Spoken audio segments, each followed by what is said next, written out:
Hi, I'm Evelyn. I'm 45 and I run my own interior design business. Pretty cool, right? But it wasn't always smooth sailing. I built this from the ground up after my first husband passed away. Life has a funny way of knocking you down, but you've got to get back up. Anyway, 2 years ago, I thought I hit the jackpot. I married Robert Carter, a handsome widower with a teenage daughter, Melissa. Let me tell you, blending families is no joke, especially when you're dealing with a chronic respiratory condition that has me lugging around an oxygen tank 24/7. Evelyn, honey, are you sure you're up for this? Robert asked one day, eyeing my oxygen tank. Robert, I've designed penthouses while hooked up to this thing. Trust me, I can handle a teenager, I said, trying to sound more confident than I felt. But man, was I wrong about Melissa. That girl was something else. Cold as ice, always ready with a snide comment. Nice tank, Evelyn, really matches your shoes, she'd say, dripping with sarcasm. I tried everything to bond with her, shopping trips, cooking together, even offered to redecorate her room. Nothing worked. I don't need your charity, she snapped when I suggested updating her bedroom. Robert, bless him, tried to mediate, but he travels so much for work he barely saw what was really going on. Girls, can't we all just get along? He pleaded before jetting off again. Things started getting weird around the house. My designs for clients would go missing, only to turn up crumpled in the trash. Items would disappear from my studio and reappear days later in odd places. One night, I asked Melissa about a missing client file. Sweetie, have you seen the Johnson file? It was on my desk yesterday. She looked at me with those cold eyes. Maybe you should be more careful with your things, Evelyn. It's not my fault you're getting forgetful in your old age. I was fuming but kept my cool. Melissa, I'm trying here. Can't we at least be civil? She just rolled her eyes and walked away. That's when I started doubting myself. Was I really getting forgetful? Was the stress of my condition making me paranoid? Then Robert announced his 2-week business trip to Asia. A chill ran down my spine at the thought of being alone with Melissa for that long. You'll be fine, babe, Robert assured me, kissing my forehead. It'll be a great chance for you two to bond. As I watched him drive away, Melissa appeared beside me with a strange smile. Just you and me now, Evelyn. This should be fun. I forced a smile, but inside I was dreading it. Little did I know, things were about to get much worse. The first few days after Robert left, I felt like I was walking on eggshells. My breathing got worse, and I found myself reaching for my inhaler more than usual. Something wasn't right. One morning, I woke up gasping for air. I fumbled for my oxygen tank, but even with the mask on, I didn't feel any better. That's when the alarm bells started ringing in my head. Melissa, I called out, my voice weak. Can you come here for a sec? She appeared in the doorway, looking annoyed. What now? I'm not feeling well. Could you call Dr. Thompson for me? She rolled her eyes. Can't you do it yourself? I'm busy. As she walked away, I couldn't shake the feeling that something was very wrong. I decided to take matters into my own hands. I called my friend Jack, who works in security. Hey Jack, I need a favor. Can you hook me up with some hidden cameras? Sure thing, Evie. Everything okay? I hope so. Just being cautious. The next day, while Melissa was at school, I installed the cameras throughout the house. I felt guilty, but I needed to know what was happening. It didn't take long for the footage to reveal the horrifying truth. There was Melissa, clear as day, tampering with my oxygen tank. My heart nearly stopped as I watched her replace the oxygen with another canister. Oh my God, I whispered, my hands trembling as I replayed the video. I wanted to confront her immediately, but something held me back. I needed more evidence. If I was going to accuse my stepdaughter of attempted murder, I had to be absolutely certain. Over the next few days, I pretended everything was normal while secretly gathering more information. I checked my business accounts and noticed discrepancies. Money was missing, and it all traced back to Melissa. Then the phone calls started from clients. Evelyn, is everything okay? I heard you were closing down the business due to health issues. My blood ran cold. What? Who told you that? Your stepdaughter called to cancel our appointment. She said you were too sick to continue working. I was furious, but I kept my composure. There must be some misunderstanding. I'm perfectly fine to work.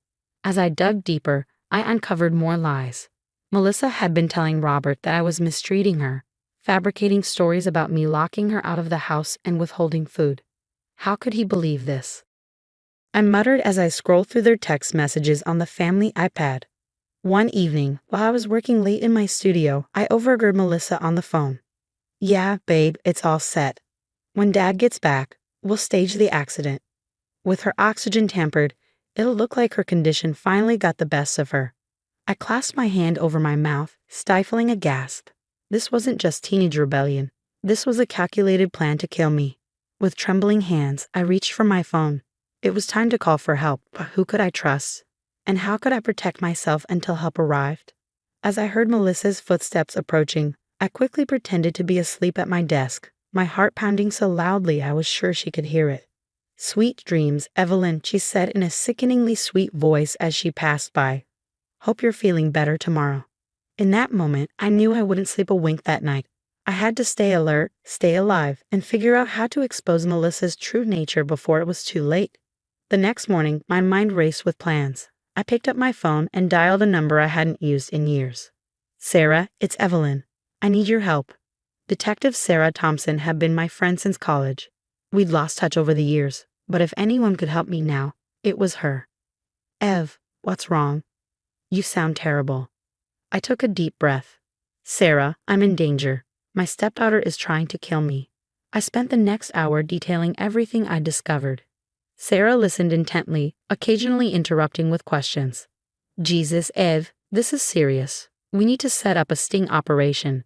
Can you hold out for a few more days?" I glanced nervously at my bedroom door. "I think so, but Sarah, please hurry." Next, I called my lawyer. "Michael, I need you to freeze my business accounts and set up protective measures. And Michael, not a word to anyone, especially not Robert." With those calls made, I steeled myself to face Melissa. I had to keep pretending everything was normal while Sarah set up the operation. "Morning, Melissa," I said, forcing a smile as I entered the kitchen. She barely glanced up from her phone. "Whatever." Over the next few days, I played the role of the oblivious stepmother, all while secretly working with Sarah. We set up additional cameras and recording devices throughout the house. One afternoon, while Melissa was out, Sarah called with shocking news. "Ev, we've been digging into Melissa's boyfriend, Jake. He's part of a major drug ring. We think they've been using your business to launder money." My head spun. "What? How is that possible?" "The missing money from your accounts, it's being funneled through a series of shell companies. Melissa's been the inside person." I felt sick. How could I have been so blind? But the worst was yet to come. Later that night, I overheard Melissa on the phone again. "Jake, relax. I've done this before, remember? It worked with my mom. It'll work with her." I froze, my blood turning to ice. Melissa had killed her own mother. I immediately called Sarah. "We need to move now. Melissa's not just trying to kill me, she murdered her mother too." Sarah's voice was grim. "Okay, AV, we're ready. Tomorrow night, we'll catch her in the act." The next day was the longest of my life. Every time Melissa looked at me, I wondered if she could see the fear in my eyes. As night fell, I retreated to my bedroom, pretending to prepare for bed. In reality, I was wired with a hidden microphone, my heart pounding as I waited. Around midnight, I heard footsteps in the hallway. This was it. The door creaked open and Melissa slipped in, carrying my oxygen tank. I feigned sleep as she approached. Suddenly, the lights flicked on. "Freeze! Police!" Sarah's voice boomed through the room. Melissa screamed, dropping the tank. But before anyone could react, another voice cut through the chaos. "What the hell is going on here?" Robert's voice cut through the chaos as he stood in the doorway, his face twisted in confusion and horror. Before anyone could answer, Melissa lunged toward the window. Sarah reacted instantly, tackling her to the ground. As the handcuffs snapped around Melissa's wrists, I finally let out the breath I'd been holding for weeks. The nightmare was over, but the fallout was just beginning. I looked at Robert's shocked expression, knowing in that moment our lives would never be the same again. The next few hours blurred together, flashing police lights, sirens, and a barrage of questions. I sat on the edge of the bed, my oxygen mask in place, watching my world unravel.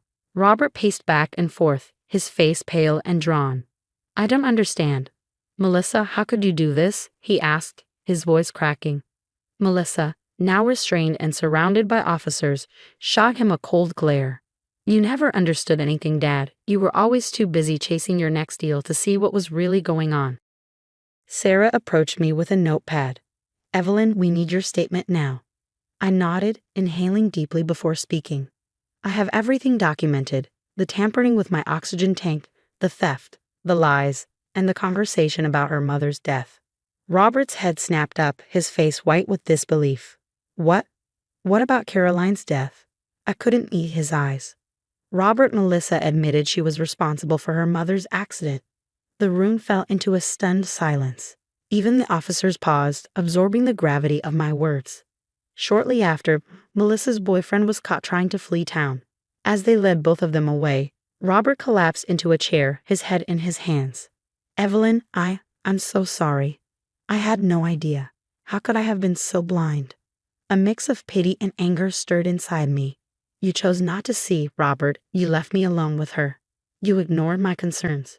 You believed her lies. He reached for my hand, desperation in his eyes. Please, Evelyn, we can get through this. I love you. I pulled my hand away, feeling a strange sense of calm. No, Robert, we can't. I can't trust you anymore. I want a divorce. The months that followed were a whirlwind. Melissa's trial was all over the news. She was sentenced to 25 years for attempted murder, fraud, and her involvement in her mother's death. Her boyfriend received 15 years for his role in a drug ring. Robert lost his job when the scandal broke, and last I heard, he was facing bankruptcy. As for me, life has a way of working out, even after the darkest times. My clients rallied around me, and the uncomfortable publicity brought new opportunities. I expanded my business, hired more staff, and even opened new offices in New York and LA. 5 years flew by in a blink. Now, as I stand here, breathing freely thanks to a successful lung transplant, I'm about to accept the award for Businesswoman of the Year. And now, please welcome to the stage, Evelyn Carter. As I walk up to accept the award, I catch a glimpse of a familiar face in the crowd, Robert. He looks older, grayer, watching me with sad eyes. I heard he tried to reach out last month, asking for a chance to reconcile. I didn't respond. I accept the award, smiling as the applause swells. Thank you all. This award isn't just for me. It's for everyone who's faced adversity and come out stronger. Later, at the after party, Sarah finds me. Great speech, Eve. You know, after everything you've been through, most people would be bitter. But look at you, mentoring young designers, donating to lung disease research. You're amazing. I smile, looking out over the city lights. Life's too short for bitterness, Sarah. I've learned that the hard way. All we can do is move forward, be better, and never let the toxic people win. As I raise my glass for a toast, a sense of peace washes over me. The nightmare is over. I didn't just survive, I won. And the future? It's looking brighter than ever. Question for you. If you were in Evelyn's shoes, would you have given Melissa a second chance after her apology from prison? Or do you believe some actions are truly unforgivable? Share your thoughts in the comments below. Your perspective might help others who are grappling with forgiveness in their own lives. If you enjoyed this story of resilience and justice, don't forget to hit that like button and subscribe to our channel for more compelling stories of overcoming adversity. Your support helps us bring these important narratives to light.